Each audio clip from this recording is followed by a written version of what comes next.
On a bright, cheerful afternoon in a quiet New Jersey town square, a local charity event bustled with life, colorful booths, children's laughter, and the jingle of an old-fashioned ice cream truck. The event was hosted by Victor Langston, a wealthy mogul with a reputation for arrogance masked as charm. He stood surrounded by cameras and admirers, basking in attention. That's when he noticed a small figure sitting alone near the curb, barefoot, dusty, and quietly humming to himself. The boy, Eli, just 12, watched the other kids enjoy treats he couldn't afford. His clothes were worn thin, his cheeks sunken slightly with hunger, yet he held a quiet grace. Victor, half amused and half patronizing, pointed him out. With a smirk and a theatrical voice, he called, "Hey, kid. You look like you want a treat. Tell you what, sing for us, and I'll buy you anything from the truck." The crowd laughed, some nervously, some heartily, but a few faces tightened in discomfort. It was clear Victor wasn't offering a gift, but staging a show. To him, Eli wasn't a child, he was a moment's entertainment. The boy looked up, hesitant, unsure if he should walk away or step forward. He saw no cruelty in Victor's face, just indifference disguised as amusement. What no one expected was that this moment, meant to humiliate, would awaken something far greater. Eli's song would do more than just fill the air. It would crack open a heart sealed by pride. Eli stood frozen for a moment in the center of the square, dozens of eyes fixed on him. His fingers clutched a frayed shoelace tied around his wrist, maybe a reminder of someone, maybe just the last thing he had left. The world around him blurred, but the pressure of expectation was sharp. Then, quietly, he opened his mouth. What came out wasn't just a tune, it was a voice that didn't belong to a poor, dusty boy. It was deep, aching, and pure. His song carried a kind of pain that only comes from going without, from holding on to hope when there's nothing left to hold.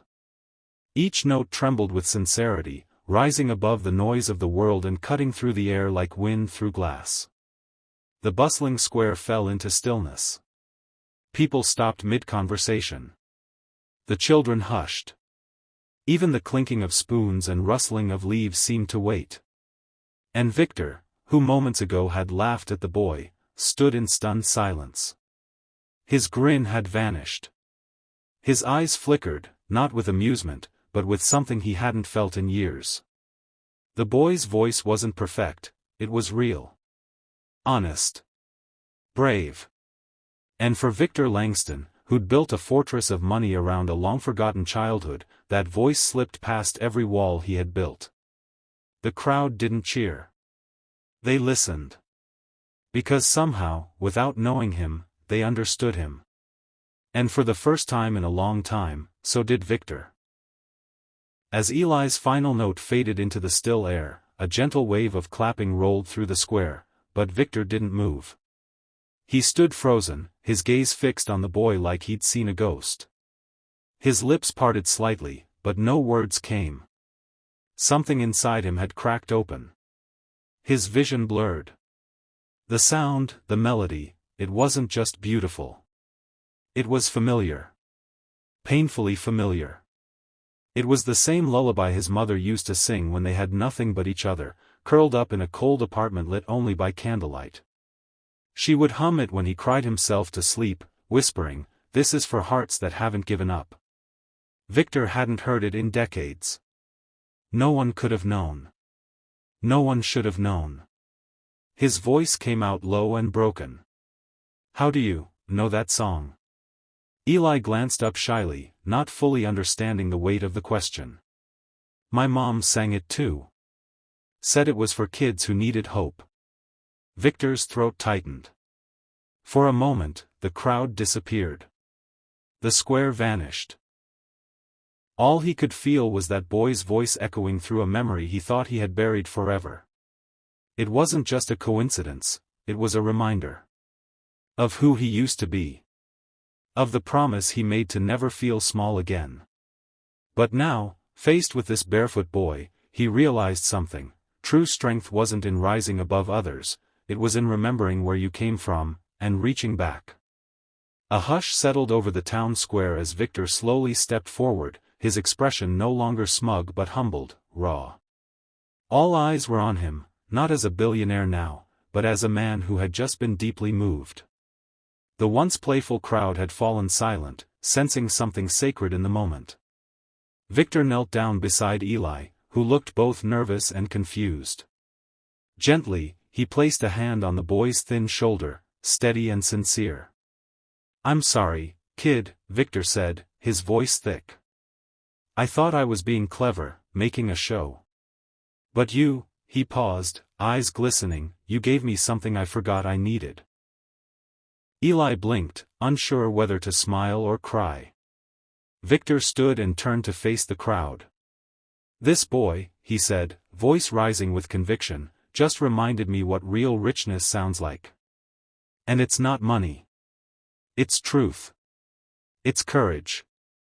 It's that voice." The crowd, still silent, began to nod. Then came the first claps, slow, heartfelt, followed by a wave of applause that wasn't for a performance, but for a powerful moment of truth. Victor looked back at Eli and knelt again. "How about this?" he said gently. "A full scholarship. Voice lessons. And help for your family, however long you need it." Eli's eyes widened, disbelief giving way to hope. For the first time in a long while, he smiled, small, but full of light. And for Victor Langston, that smile was worth more than any fortune he'd ever made. 1 year later, the lights dimmed in a modest concert hall filled with anticipation. The audience fell silent as a spotlight beamed down on the stage. There, standing tall in a crisp tuxedo, was Eli, no longer the barefoot boy from the square, but a confident young singer with a voice that had already touched countless hearts. The first notes left his lips, and once again, the room was spellbound. But this time, it wasn't surprise, it was reverence.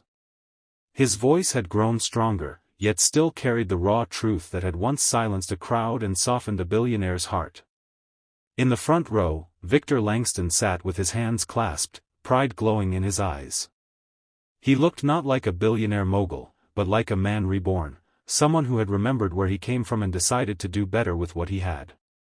Above the stage hung a soft banner that read, "Annual Fundraiser for Underprivileged Children, in honor of voices never heard." This night, Eli wasn't just singing, he was leading a movement, giving hope to kids just like he once was. The money raised would help hundreds find their voice, just like he had.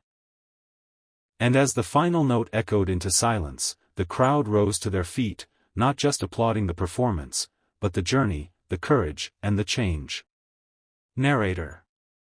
Sometimes, the smallest voices carry the loudest truths. And in hearing them, even the hardest hearts can learn to listen again.